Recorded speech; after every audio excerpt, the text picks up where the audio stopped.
Okay, we're live. Bryan, have you ever been live on 3 different platforms at the same time? No, no, Well, your technology is amazing, you have Kyle. done. I'm very impressed. You have accomplished. If you have not accomplished anything this week, you have accomplished something new. You are live on Facebook on the Remodelers community. We're on LinkedIn, and we're also on YouTube. And it is Cool. my pleasure today to have Bryan Sebring with Sebring Design Build, and Bryan's going to sit there and listen to his intro that he sent me. That I think I played at the first Remodelers show. I'm honored. This is Bryan. Whoops, hang on. I used my phone, and look, mom and dad are calling. Mom and dad are getting declined. Let's get back. This is Bryan Sebring with Sebring Design Build in Naperville, Illinois, and this is the Remodeler Show, hosted by the amazingly witty, sometimes funny, yes, sometimes Kyle. rude. Hopefully that didn't hurt your It feelings. did. But always incredibly generous, Kyle Hunt. That was such a sweet intro you did. You just had to get a little dig in there, though, didn't you? Of course. Of course. I love how you're bragging about the technology. And then I haven't had any calls in the middle of it, but we're dropping Lucy the dog off at my parents because we're going on a little family trip. So I think my dad's probably calling to coordinate that.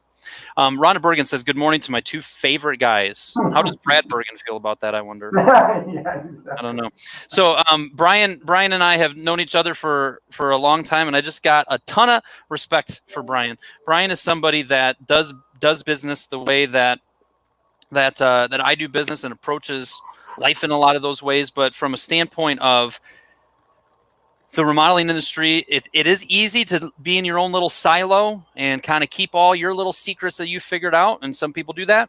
And then there's a lot of people, and we see that on the Remodelers Community Board, that look at it going, you know what, I can help others. And when I help others, it sharpens me and I learn things from other people. And if somebody reaches out to me, I am going to be generous with my time and my information. I help people.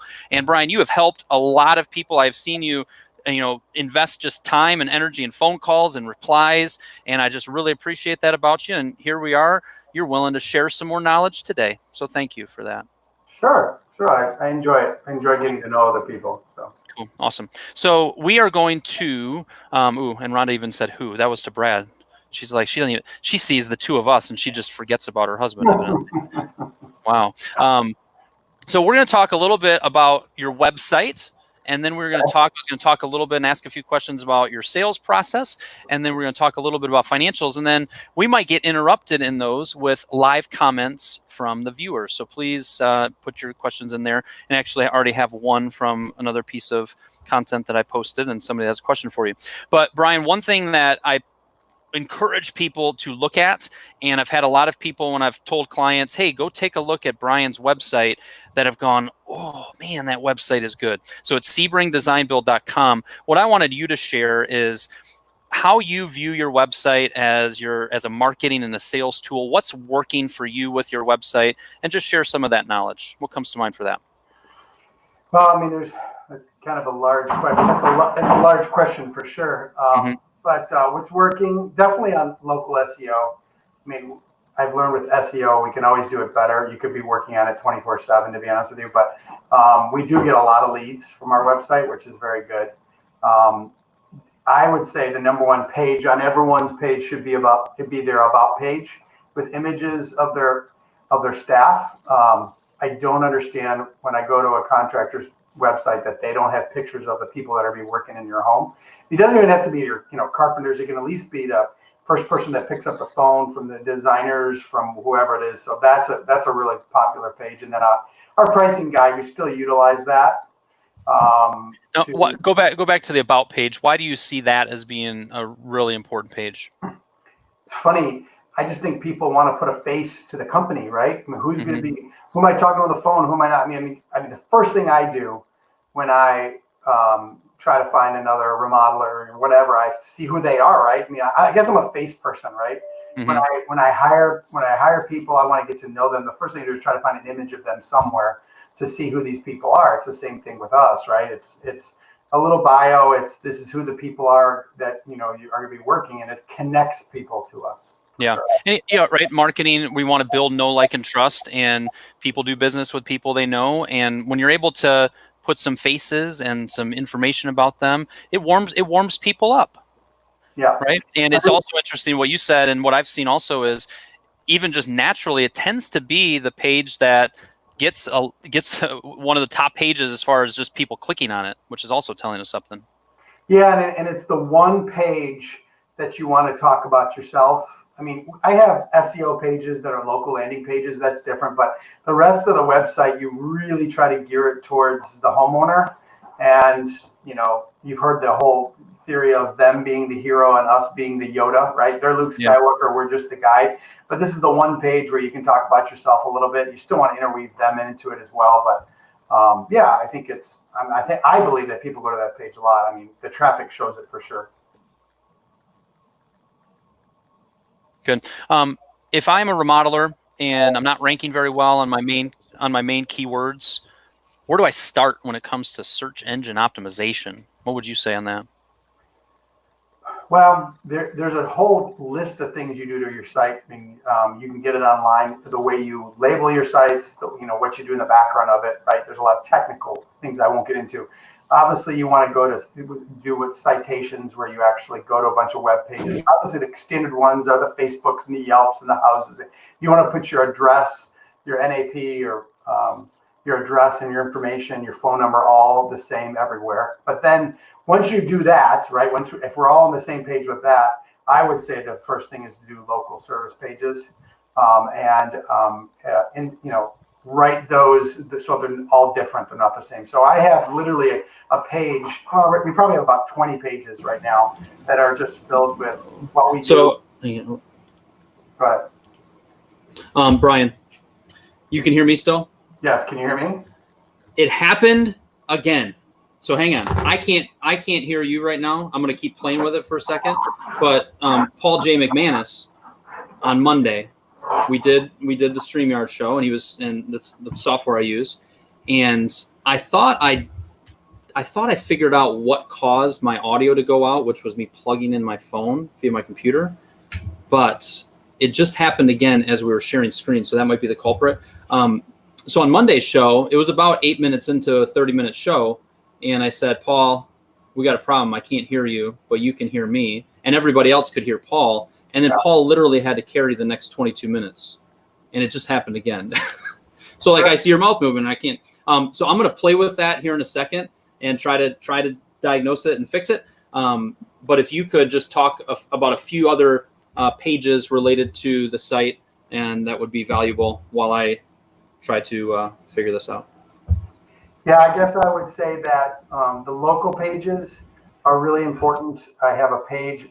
Every local page is something that will get searched outside of the page that you live in. So I'm in Naperville, and I have a page for every service area that I service. So I mean, we have 40 different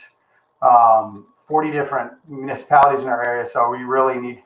They said they can hear us both if you can hear me. So 40 different service area pages, and that helps you rank in each one of those. You also need to get individual links to those pages. And as you get links, those pages start to grow in search traffic.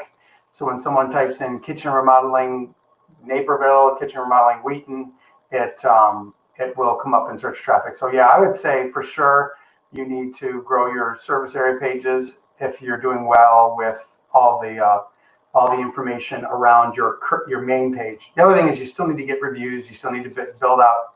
Can you hear me now? Can't hear me now. You still need to build up. Okay. I can't hear you. I can hear you, and you're hearing me? Yep, I can hear you now. Okay. Phew. All right. So I was just talking about what brilliant thing were you saying? Oh man, I just solved life's issues. So no, just talking about local area pages and making sure that if you really want to start ranking in cities that you're not located in, you need to build out pages that target that keyword, the town, and then what you do in those pages. So that's what we've done. And then obviously Google My Business is big. You need to get reviews. You need to find ways to get reviews like everyone talks about. But yeah. Well, like everyone talks about, but we're busy and we're remodelers and you guys are juggling a ton of different things. So yes, getting reviews on Google. Yes, optimizing your local listing. Yes, you hear that a lot. And if there's still a lot of remodelers who are not putting a lot of time and energy into it, it is something that should be floating up your priority list. Good. Tell me about the pricing page.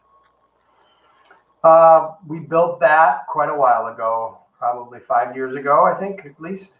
And I probably found someone else probably had it. I probably saw it. Maybe it wasn't a remodeler, but someone had pricing. You know, it's pretty common the way mine's laid out to have pricing of products. You know, and so I really like the idea of being, you know, I'm a researcher, so I wanted that for the homeowner. I feel like if someone's seen that page, they're a much better qualified lead. Even though that doesn't always happen, meaning people will see that and still think theirs is really, really cheap compared to what's on that page. But yeah, we utilize that in our qualifying process a lot.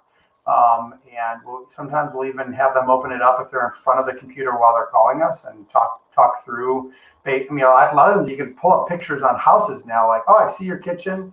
You know, instead of saying your project is 80 to 90 grand, we say your project is between medium and large in size, and then they can see what the numbers are right there, right?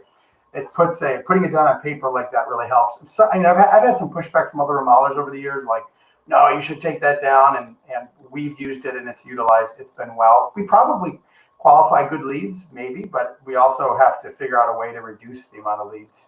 Now, we don't use it as much as I used to use it because I have designers that are salespeople too. So we use it, we send it, we don't push it as hard. But we, you know, what we'll do is set up a time and then email them, say, here's a link for a pricing guide. And then sometimes people will call and say, it's too expensive, I want to cancel the appointment. We're like, great. Mm-hmm. So, you know, it's a great qualifying tool. Good marketing either attracts the right clients or repels the wrong clients. And even though it's hard to see, you know, there may be a lot of people that, you know, are the tire kickers, are just not your ideal client, that you guys through this page have been able to save a lot of time and energy not chasing. Yep. I mean, you can use the cost versus value report like a lot of people do, and that is good somewhat. But I also, you know, sometimes people just don't want to believe the cost is a certain amount. So, but yeah, I mean, it definitely helps.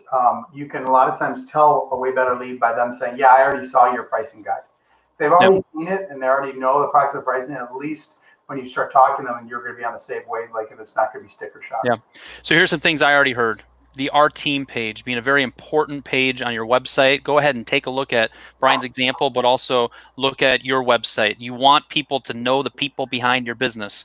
It helps in warming them up and building know, like, and trust. You know, search engine optimization. In Bryan's case, he decided to really invest his time and energy and effort and his staff time to really understand it, and it's been beneficial. We need to continue to work to get our website ranked, make sure we're not ignoring our Google listing and getting reviews. And also take a look at that pricing page. It's helped Bryan. It's helped a lot of remodelers. It's a powerful qualifying tool, and it gets that conversation out there a little earlier about talking about what their investment and what their budget looks like. Everybody, go ahead and put some questions in that you have for us. I do have one. I posted a beautiful picture of you and I and said, hey, we're going live at 12 o'clock. And Tate Watson asked this question, Bryan. How does he structure his PMs, his project managers?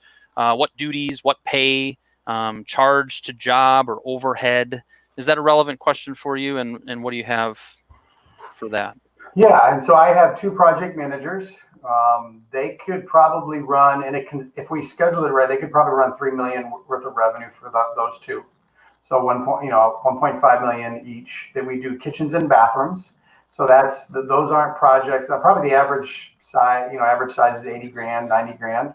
So we have some smaller bathrooms that are 30, and then larger projects that are 150 grand. So I mean that does matter, right? I've talked to people. Absolutely. Recently, they're like, oh yeah, I do all that myself, but they're running, $400,000 additions, right? That's a lot. Mm-hmm. So yeah, the smaller projects take more hand-holding, more organization and structure. And then I'm the production manager, and I'll be honest, I don't do it very well. If I had a full-time production manager, if we can get to hey Bryan, once you get your crap together and start being a real solid production manager, on top of everything else, I'm trying. Okay, good. But actually, I'm trying to hire someone.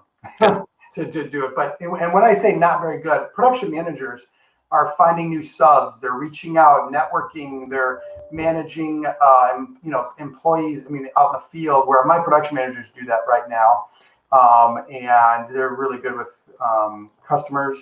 They probably struggle on the management of the employees as much. They're people pleasers, right? They want to have happy clients and happy, employees. But they could run. I mean, we do about 2.5 million normally, and sometimes they're really busy, but sometimes they're real slow. So I think we organize right to be about 3 million, and then their costs are part of the job. So my belief is that anything that's associated with the job should be included in job cost and marked up. And so the only thing that's not, I have a marketing person, I have an admin, and we actually include some for admin as well. But if my designer is working on something, which we don't like this, but if she is working, any of them is working on something they haven't gotten paid yet, that goes to overhead. So if we get a discovery payment or a design agreement payment, that is literally all that goes towards the cost, including all project management. So every bit of those, we don't have any project management and overhead unless it's something that's dealing with the overall company. Like overall company meetings would be under overhead. So. Got it. Yeah, and I think one other as far as what you're paying them. I think the average project managers, depends on level of experience. I think in our area it's 50s or 60s grand, 50 to 60 grand. It's basically similar to a really experienced carpenter. And so yeah, I mean, we do salary. It just depends. It depends how good they are, and they're responsible for bringing the project under budget or at budget. So we review monthly, even twice a month, costs and review how things are going. And so if for some reason the drywall are charged more because of this, and that, they need to find a way to make that up in another project. And you were making the distinction of, the size of the project is a huge, because a lot of times, how many projects can a project manager handle?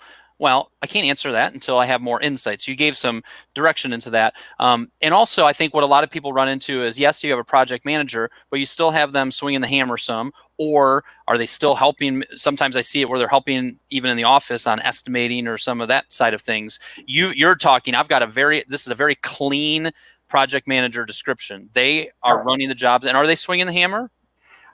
If they have to get something done and they can't, like this punch list items, it's tiny things. It's helping the plumber lift up a tub. They're not lead carpenters. Yeah. And, I think over COVID, a couple of them were doing some stuff rather than paying someone else to do it. But yeah, no, it's not. And they don't help. If they help with estimating, it's, hey, can you call the painter and give me a price for this? It's, can you meet him over there because you're out in the field? That's little stuff like that. It's not the actual estimate. I have an estimator that does estimating, and then I actually do it as well. Good. So Tate is the one that asked that question. He's live, and he right after I asked the pay rate and after this question. Tate, I was like split seconds ahead of you. So I think, Tate, you got all your questions answered, and I think we're good there. This is a question, and it's from Scott Bell. And Scott, I clicked on your profile picture to confirm. I think you're my buddy in Australia, if I'm not, or maybe it's another Scott Bell, but this could be an international show today. I'm not sure. Tell me if it is. But his question was, hey, Bryan, Bryan is what he meant to say. How do you request Google reviews from your clients? Verbally? Email a form?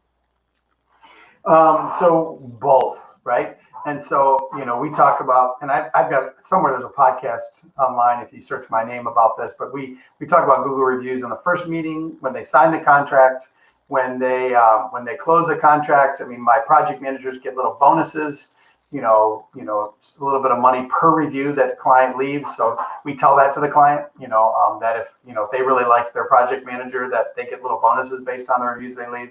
And then they email them all the links after that. And then they normally follow up if they haven't done it after a couple months. They check in, say, how you like the project? Would you mind? We talked about, would you mind doing this? It's getting harder and harder. I'll be honest with you. Reviews are getting harder and harder because people are so busy and there's so many places to leave reviews. But I'll be honest with you, it's becoming cleaner and cleaner of where to leave reviews in my mind nowadays. And I would say number one, and it's a heads and tails above everyone else, is Google review. House used to be, I've got over 100 reviews on House. House, unless you pay for House, I don't get a lot of, it's not worth the time to put into that. Yelp, if someone is an active Yelper, I will ask for that. But still, that's not as good. And Facebook, it's just, I think you need some reviews on there, but it's just not as, Right. Just on Facebook, just not a lot of people even show those, see those reviews. In your case, Yelp, primarily because, you're in the greater Chicago area. There's a lot of places around the country where, Yelp is even further down the list. You've got some good users there. And I think that I remember the podcast you're talking about. Was it with Victoria and Mark? Yeah. So if you search on Remodelers Advantages podcast, and search Remodelers Advantage, Bryan Sebring, Brian, Victoria, and Mark did a nice, I remember like a nice 30-minute deep dive into that specific question. Scott also said it's 2:15 a.m. over here. Now, Scott, we've exchanged some emails. I think you've gotten some value from my content. I've enjoyed emailing back and forth, but this show isn't good enough to be missing sleep over. And I know Brian brings a lot of pizzazz to this. No, but 2:15 a.m. I don't know. For your cool. So keep not worth it, especially when we're right. Especially when you can go to the remodelersshow.com and you can access any of the recordings. I record these, but he says funny. Okay, cool. Talk to me. Just jump into just a totally different topic. Financials. I say it. Everybody says it. You got to know your numbers. How do you? What would you say to just your remodeling colleagues and brethren on knowing your numbers, and how do you approach that? Tell me about that. So I think we've talked about this before. I don't remember, but the number one thing that I thought was stupid in the beginning, to be honest with you, that if you're a remodeler and you don't understand it, you have to learn it, is using work in progress accounting. If you don't use work in progress accounting, you are not looking at your numbers honestly, transparently, and really understanding them. And basically what that means is when I take a deposit, let's just say I have a big project, someone hands me, I think we got a $30,000 check yesterday, and you put it on your books. Wow, July is going to look good because I suddenly have $30,000 on my books, right? When you use work in progress accounting, you take that off of your P&L and you put it on your balance sheet. And all that does is every month when I look at my numbers at the end of the month, because after I do WIP, they call it WIP, work in progress, I basically subtract for money that's not mine yet.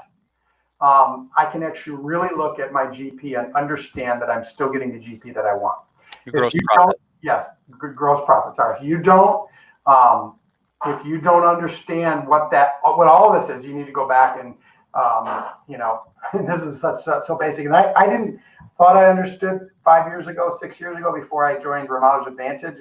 Now I do. I know it very well. And so when someone says to me, my staff, we need to lower our prices. COVID, we're having this issue. We need to lower prices. I'm like, okay, if we lower our prices, then we have to fire people. So you tell me who you want to fire, right? What overhead do you want to cut? Because I can't charge any less. You know what I mean? It's simple as that. If anything, we need to charge more because of, when you go through an economy crunch. And so we need to talk through that then. Because there's a connection to that. So people need to understand that it's who you hire as overhead is a direct connection of how much you charge. Yeah. If I could add 2 cents on it, I think some people, it's work in progress is a little intimidating because it's taking something that is already complex to a lot of folks. And they're like, look, I'm looking at my profit and loss statement. I even created a business budget and I've got all of my categories organized. A lot of times what I'll say is, okay, the work in progress thing is a really important thing to do. Let's first just make sure all of your categories are organized the way they should be. Let's understand how to read our profit and loss statement. But to your point, if I collect $30,000, my profit and loss, my net profit or my gross profit is looking mighty fine, but I've got $20,000 of expenses that are going to go against that $30,000 check next month. And then, so to make the adjustment, and really, and you can add to this if you want, but really the work in progress is looking at all of your projects, looking at what percentage you've completed, how much you've collected, how much you've paid out, and just doing a little calculation of that and making that adjustment. Is that fair? Yeah, exactly. We do. So me as a production manager reviews all the jobs with my project team and say, where are we at with it? I have a Google sheet that I use. If anybody ever was curious about this and is starting this and wants to reach out to me, I could certainly show them what it is. In the beginning, it felt very overwhelming to me, but it's kind of like a foreign language. You start to pick it up and starts to click, I think. And so, yes, my big thing is that at the end of the year, if you're on accrual, which I really highly suggest accrual accounting, if you take a big invoice, someone hands you a deposit December 31st of 50 grand, you're gonna have to pay taxes on it.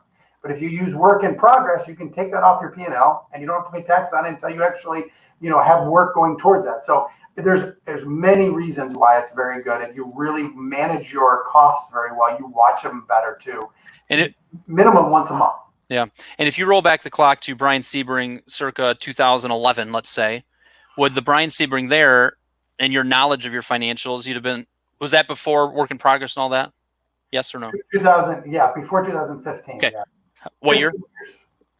I was in business 15 years, didn't understand it. Yeah. So I think that's one thing I just want to encourage everybody on. One thing I love seeing, especially working with clients over a long period of time, is I remember my client Stu, it was last year, and I remember the conversations I was having him about P&Ls and job costing and understanding the financials and how do we calculate our markup and what does that all look like.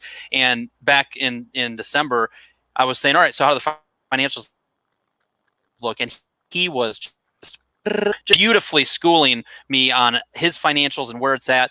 And he's gone from, man, this is fuzzy and I don't really understand it, to really, really having a great grasp of it. Similar to you, right? Man, I was in business 15 years. And then I finally realized if I want to take this to the next level, I need to understand how my numbers work, why I need to charge what I need to charge, how my job costing work. And that is probably a big factor in being able to elevate your business. And I just want to encourage, there's people that are going to watch this live or replay, that you've got to stay after this. If it's confusing, keep after. Bryan just opened the door a little bit and said, reach out to me if you want a quick lesson on work in progress.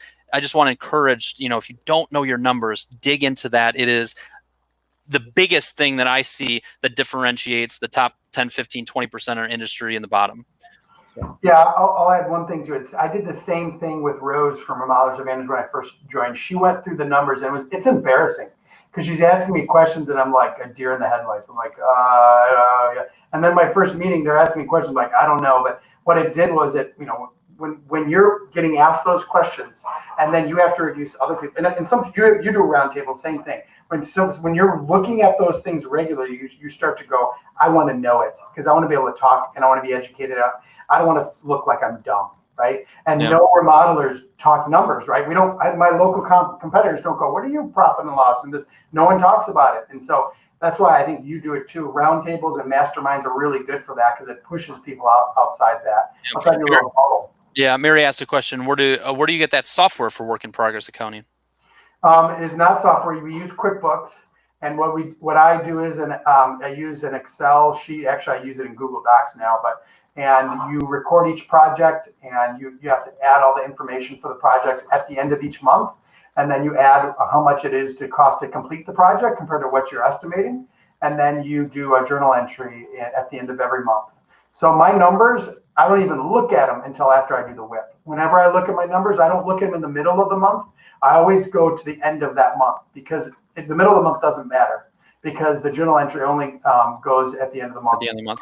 Yeah. Yeah. So Mary, it's a spreadsheet list of all your projects, some of the calculations, and then it's going to spit out a number to you. And Mary, feel free to reach out to me or Bryan.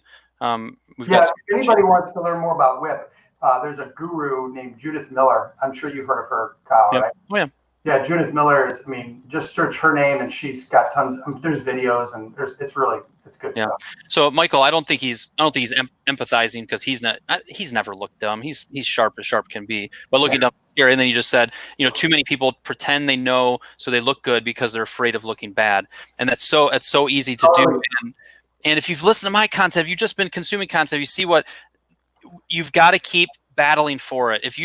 I don't know any really successful remodelers who don't know their numbers. It is the biggest factor between being okay and making a little bit of money and running a really profitable, solid business. So, agree. I can't agree more. Yeah. It's 12:30. It's 12:30. At 12:08, I was like, ruh-roh, did this just audio go out? But it turned out that it was just a quick blip. And we covered a lot of different areas. I'm going to do just a quick little 1-minute warning. So if anybody wants to type in the comments, what's one takeaway that you had? And then Bryan, I would like, if you want to give out any information that you want as far as if people did want to reach out to you, what your info is. And then also, what's one key takeaway that you would want to leave people with? Maybe it's something we covered, or maybe it's something else that comes to mind. Well, the one key takeaway, it's the one I always say, because I believe strongly, is that I think I've said on your podcast, you're not alone, right? I mean, that's why people are on here, because, man, when you sit in your local area and you think you're alone, you're never going to grow. When you reach out and introduce yourself to people and tell them, I want to learn, and I think you know what you're talking about, I'd like to talk to you about it, you're going to grow. And so I do that on a regular basis. I reach out to my competitors. Some of them don't want to talk to me. Some of them do. Who cares? But the more you get out there, the better. And if anybody wants to email me, I'm at Bryan with a Y. You can see it right there at SebringDesignBuild.com. So certainly welcome to email. I've talked to many people in this group over the phone. And I'll be honest, I do better. I think connecting with people through voice is better sometimes than text. So I normally like, let's just get on the phone and let's talk. And sometimes I can help people. Sometimes it's going to take more, and maybe I can push people into videos and learning things that way. But sure, awesome. And then my takeaway is one, thank you, and then two, the remodelers community in particular, and it used to be very quiet. You know, we had 100 people, 150 people in there, and I remember you reached out to Nick Sandifer. Saw his post on there, and what was super cool is just over the years you guys have developed into just a friendship and a camaraderie. And when I figured that out one time of like, wow, you didn't know him until you saw a post and then you reached out and you guys connected, it was just super cool. So even as you see people on the remodelers community, as we're trying to build this community of remodelers who are here that are wanting to help people, that would just give good feedback, good advice, good direction, don't be shy about reaching out. That thing that Bryan just mentioned, picking up the phone or shooting a quick email and saying, hey, can we talk on the phone? There's more people than you realize that will do that. And for somebody like Bryan and other people that do that, there's a lot that they get out of it too. And just they're kind and willing to do it. So Ken from CQC, we had a discussion about markup one day. And then I ended up going and meeting him out in North Carolina. And then he and Shay are good friends now. And we're all in a remodelers advantage. And I talk to him on a regular basis. He's an awesome guy. And it's great because they're doing different things in their business. So I'm always calling them going, they're growing massively. I'm like, how are you doing it? So it's really good. That's awesome. And that was connected through remodelers community? Yeah. Oh, I just love that. Yeah. Just love that. One day I posted a question about markup versus margin. Yes, but what's the difference? And he didn't. He didn't get it. And we were talking and kept going back and forth and said, let's talk over the phone, and then we connected later. Yeah, it's cool. So Michael's takeaway, use the folks in the community who know what I don't. Love it. Listen to the recordings. Thanks, guys. Very informative. Cool. Yeah, theremodellershow.com. You can access all the recordings. Can you please repeat your email? So it's Bryan, Bryan, at SebringDesignBuild.com. Or you can email Kyle at remodelyourmarketing.com if you just wanted the whip spreadsheet. I can hook you up with that. This person said, great show. And I have even met Bryan. Rhonda has. I think actually Rhonda may have been through this as well. Yeah. Oh, I love that. I think we connected through this as well. There's a lot of people. And Nick and I text. I mean, we're good friends. We text daily. We're back and forth. And I've gone down there and hung out with him and stuff. So. Yeah, it's super cool. All right. We gotta end this though. We'll talk again soon. Thank you so much for your time, Bryan. Okay. Have a great day, guys.